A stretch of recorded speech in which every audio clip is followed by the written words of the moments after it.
देश आज 78वां स्वतंत्रता दिवस धूमधाम से मना रहा है, जिसकी पूरे देश में धूम मची हुई है।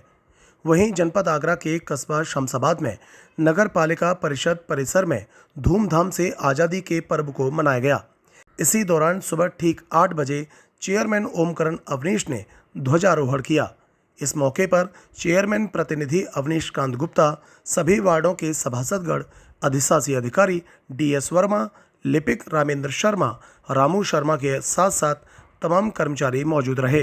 ध्वजारोहण कार्यक्रम के बाद मंचासीन कार्यक्रम हुए, जिसमें चेयरमैन प्रतिनिधि अवनीश कांत गुप्ता, जगदीश प्रसाद मास्टर जी, मेघ सिंह कुशवाहा ने अपने संबोधन के दौरान देश पर मर मिटने वाले अमर शहीद क्रांतिकारियों को याद किया।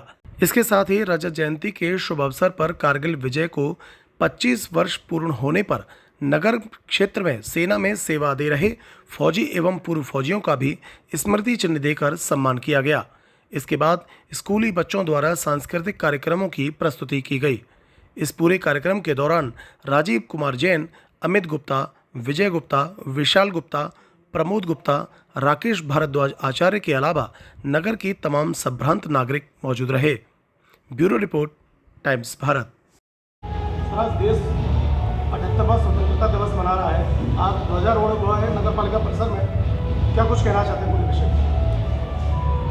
आज नगर पालिका परिषद के प्रांगण में 78वें स्वतंत्रता दिवस के अवसर पर और खासकर विजय कारगिल के रजत जयंती वर्ष के अवसर पर यहाँ पालिका परिषद में सभी सभासदगणों के साथ, शमशाबाद नगर के गणमान्य नागरिकों के साथ, अधिशासी अधिकारी, चेयरमैन ओमकरण, मैं खुद अवनीश कांत गुप्ता चेयरमैन प्रतिनिधि की उपस्थिति में सबसे पहले ध्वजारोहण हुआ। उसके बाद पास ही गांधी चौक पर जाकर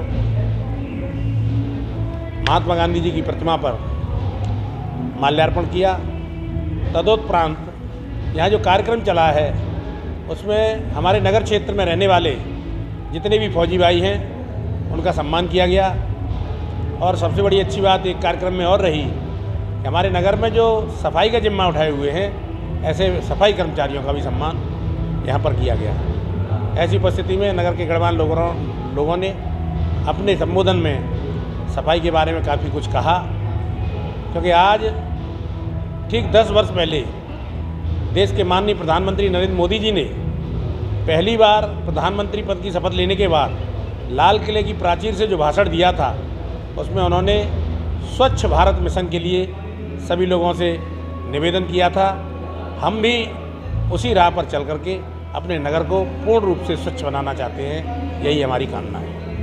सर, स्वतंत्रता दिवस के साथ साथ देश आज 25वीं रजत जयंती के अवसर पर विजय कारगिल दिवस भी मना रहा है, और ये शमशाबाद में पहला ऐसा मौका है जहाँ पर ये कार्यक्रम देखने के लिए मिला है। तो इस पूरे कार्यक्रम के विषय में और दूसरा, कितने फौजी भाइयों का यहाँ पर सम्मान किया गया? यहाँ लगभग 10 फौजी भाइयों का सम्मान मंच के माध्यम से हुआ है। 1-2 फौजी भाई उपस्थित नहीं है, उनका भी सम्मान हम उनका घर जाकर के करेंगे।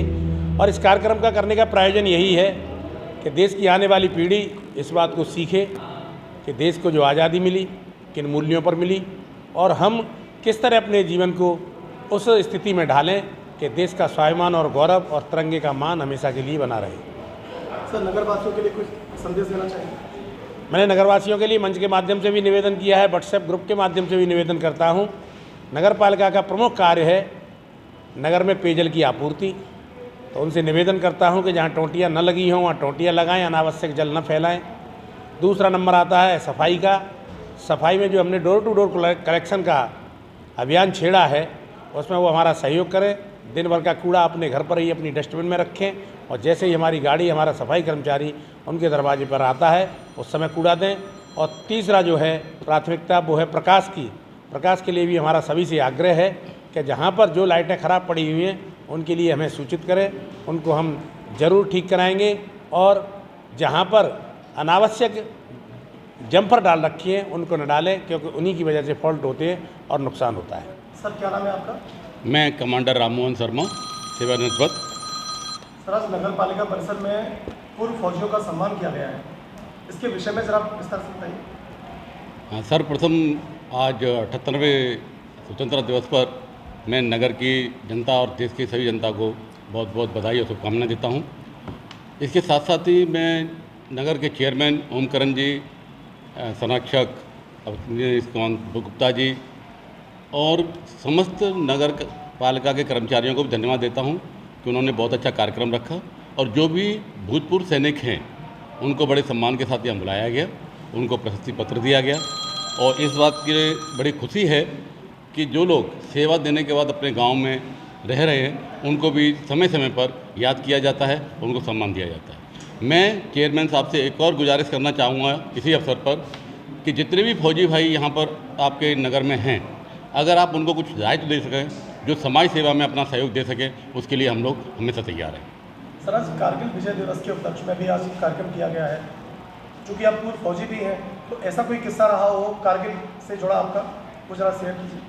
मैं भारतीय नौसेना का अधिकारी रहा हूँ और कारगिल की मेन जो संघर्ष था वो पहाड़ियों पर भारतीय थल सेना ने किया था।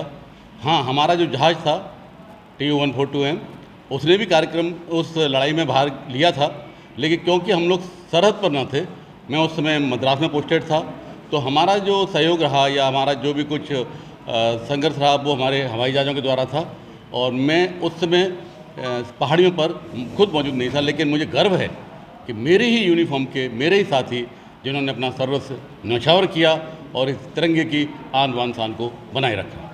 सर, इस समय वर्तमान में जो परिस्थिति बनी हुई है अंतर्राष्ट्रीय स्तर पर, जिस तरह से बांग्लादेश में जो गृह युद्ध जैसे हालात हुए, सत्ता परिवर्तन हुआ, आप क्या कहना चाहते हैं अपने देश के लिए, अपने युवाओं के लिए क्या संदेश देना चाहते हैं? मैं अपने हर भारतीय को एक ही बात कहना चाहता हूँ, अपने आप को बांटो मत।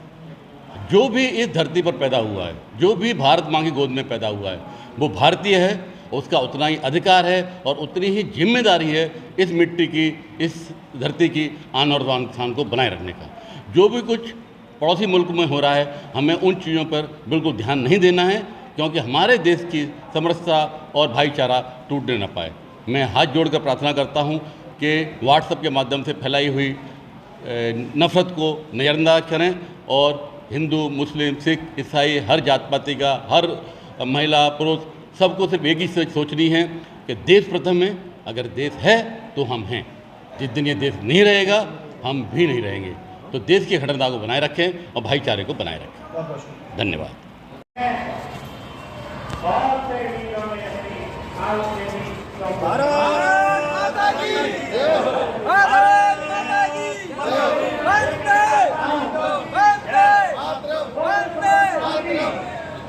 उसके बाद भारत में जो लोकतंत्र लागू हुआ, उसके बाद में वैचारिक और शारीरिक और मानसिक स्वतंत्रता भी मिली।